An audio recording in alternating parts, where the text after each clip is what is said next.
tout de suite, on passe à la culture selon Martine. Générique, c'est parti.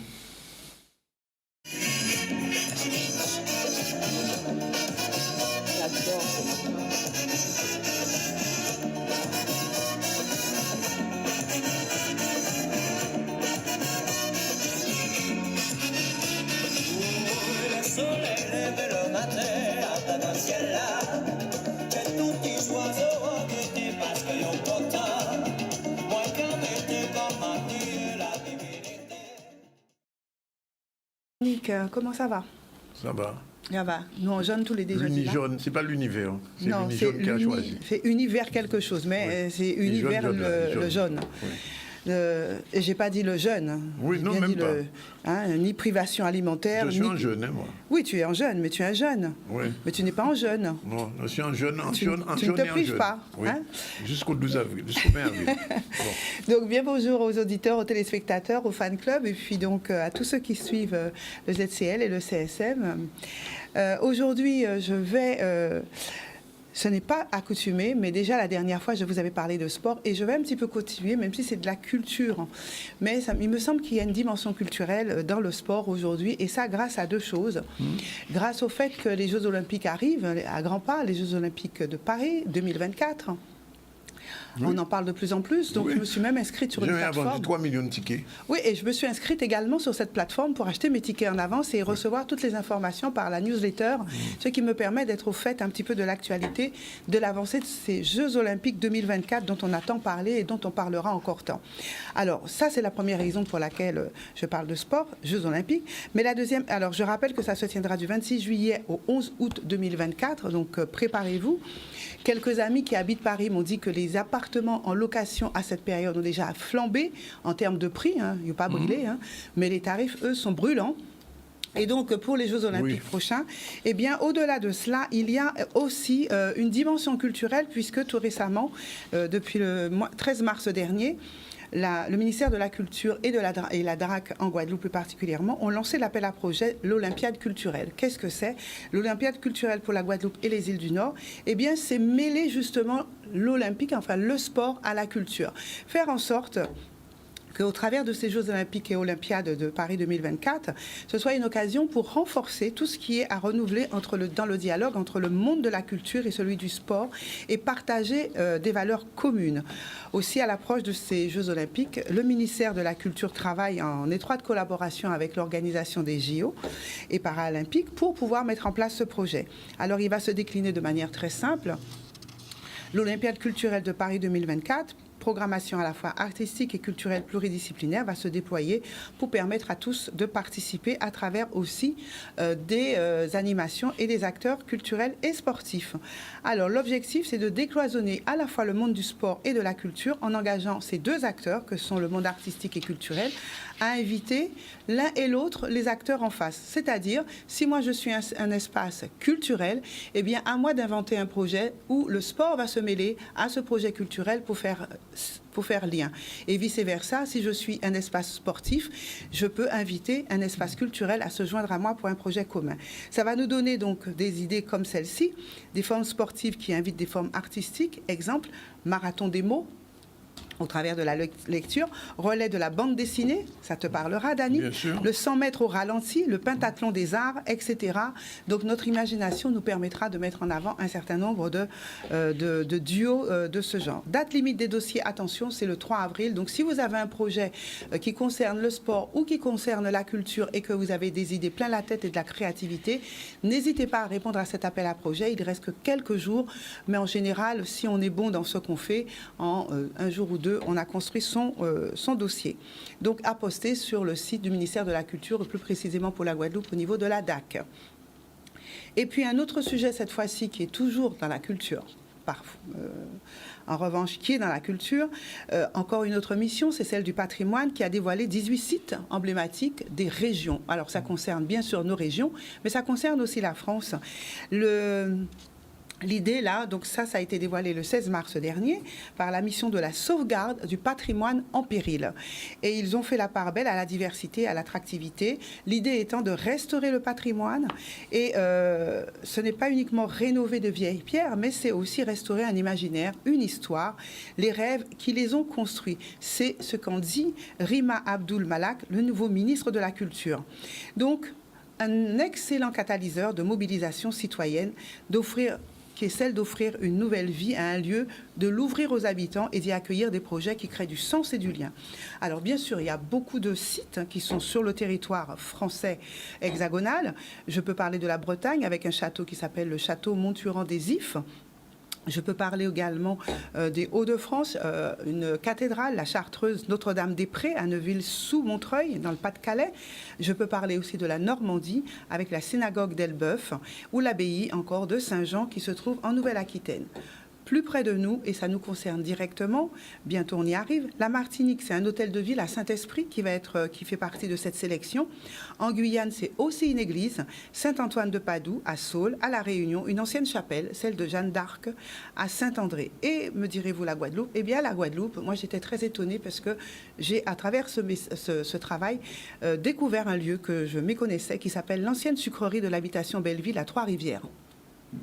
Voilà, très beau site, ancienne plantation coloniale, donc de Trois-Rivières, qui a été fondée au XVIIe siècle et qui est devenue une exploitation sucrière. Elle devient une romerie au XXe siècle, avant de cesser toute production aux alentours de 1950. Elle appartenait à une famille, la famille, c'était une famille charentaise, les Potrizelles, mais également est passée par une autre famille, les Belleville. C'est pour ça qu'elle porte ce double nom, en passant par cette branche de Juston de Belleville, dont elle tient ce nom, et ce jusqu'en 1824. Donc voilà, 1848, l'esclavage est aboli pour la seconde fois, et donc tout doucement, l'exploitation se tourne vers la romerie, et puis elle s'arrête dans les années 50. Toute activité est cessée, et les bâtiments principaux, les ruines de la sucrerie, tout ce système hydraulique est resté un petit peu en l'état, et c'est cette bâtisse qui va être totalement remise à neuf. Les travaux ont commencé en automne 2022 et vont se poursuivre jusqu'à la fin 2024 afin de nous restaurer ce site et de lui rendre toute sa beauté première. Voilà pour la partie patrimoine. Oui. S'il y a un petit peu de temps, allez hop, je vous offre un agenda sur les quelques minutes. Vas-y pour l'agenda. Ouais, il me reste quelques minutes pour vous offrir un agenda. On a parlé de la Warak, eh bien on continue avec bien sûr Monsieur Akwaba Matignon dont on vient de rencontrer, mais je rappelle simplement dans ces cas-là qu'il nous donne rendez-vous samedi 1er avril. Non, pardon, il nous donne rendez-vous jeudi 30 mars à partir de 18h, c'est demain, pour son inauguration, vernissage, donc à la Warak. Et le samedi 1er avril, deuxième rendez-vous 18h30, on va assister à cette fois-ci à un café littéraire qui est celui de Big Rock, King of the Rock, avec Robert Romney, qui nous invite. C'est l'association des professeurs d'anglais de Guadeloupe qui sont à l'origine. Et donc, voilà, 2 rendez-vous à la Warak, on le sait, un autre espace culturel en Guadeloupe. Allez, on continue avec une chère amie qui, j'espère, écoute aujourd'hui et ne me fera pas le reproche de ne jamais parler de ce qu'elle propose. Il s'agit de cette chère et incontournable aujourd'hui maire de la Biguine en Guadeloupe. Je veux parler de... Tu la connais? Winnie Kaona. Winnie Kaona, bien sûr. Anthologie de la Biguine au Memorial Act, c'est avec Winnie Kaona. Et... c'est ce vendredi 31 mars 2023, à partir de 20h. Vous la retrouverez pour la 5e édition des Trophées de la Biguine Mundo Rivel. Donc Winnie, des lauréats, et qui vont nous offrir cette chronologie des créateurs, compositeurs et ambassadeurs de la Biguine. Alors, il y a un tarif, donc il suffit de vous connecter sur le site de Memorial Act. Vous aurez toutes les informations concernant tarif, mais vous pouvez bien sûr acheter votre billet sur place. Donc, petit salut à Winnie. On est dans de la littérature maintenant, mais je ne resterai pas longtemps dessus parce que l'instigateur de tout ça, la BD, c'est ce monsieur qui est en face de moi, qui en est le président. Lancement officiel de cette 12e édition, concours autour du concours Caribule et de création manga. Ça aura lieu le mardi, a eu lieu le mardi 21 mars dernier à partir de 14h. C'était le lancement, mais bien sûr le concours continue et la thématique de cette année c'est la Guadeloupe avec ou sans eau. Alors pas comprendre que c'est zoo à chien, on va préciser, parce que c'est sans eau, de l'eau qui coule des robinets, bien sûr, parce que on a vite fait de faire avec la BD des jeux de mots, d'autant plus que l'un des instigateurs également souvent invité est Chugamos. Et Chugamos, c'est pour ça que je fais le lien, créateur de BD, a été celui qui a créé le chien. Et un fameux chien, dont il a fait la BD. Le nom du chien est en train de me sortir de la tête, mais il faisait donc des petites chroniques à France-Antilles et dans différents lieux. Et mots phrasés. Et donc Chouga étant le créateur de ce fameux chien, donc c'est pour ça que j'ai fait le jeu de mots. Ce n'est pas un os, cette fois-ci, c'est l'eau qui coule dans les robinets. Donc les participants au concours devront soumettre des planches en utilisant les médiums de leur choix, vous le savez, crayon, acrylique, pastel, sauf le numérique, bien sûr. Et donc elles seront évaluées par un jury professionnel des arts plastiques et du dessin. 3 catégories au concours. Première bulle, participants de 6 à 10 ans. Deuxième niveau, c'est les jeunes talents qui sont des participants de 11 à 18 ans. Et pour le grand public, des participants de plus de 18 ans. On reviendra certainement sur ce projet qui est en cours.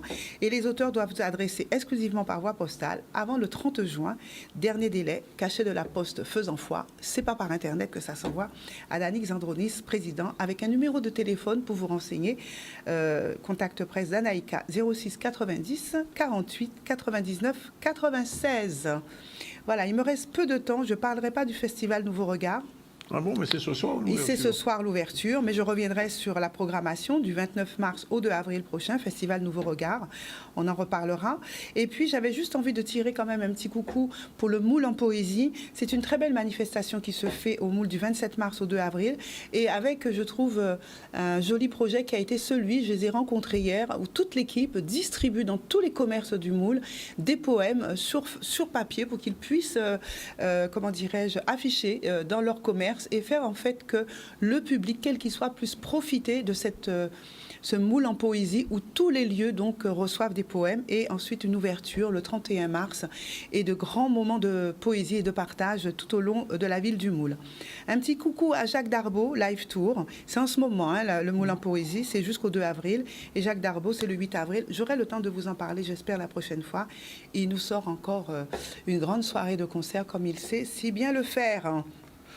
Tu dis voilà. Oui, encore sur Terre de Blues, on aura le temps. Bon, j'aurai le temps, il y a Terre de Blues, mais j'aurai le temps. Les passes sont déjà en vente sur Almol. Passe 3 jours. Attention, prenez-vous dès maintenant, 26-29 mai, les places vont être rares, aussi bien sur le festival qu'au niveau de l'hébergement et de la location de voiture. Alors, bef de yek, à Sal. Alors, on nous pote mon ève.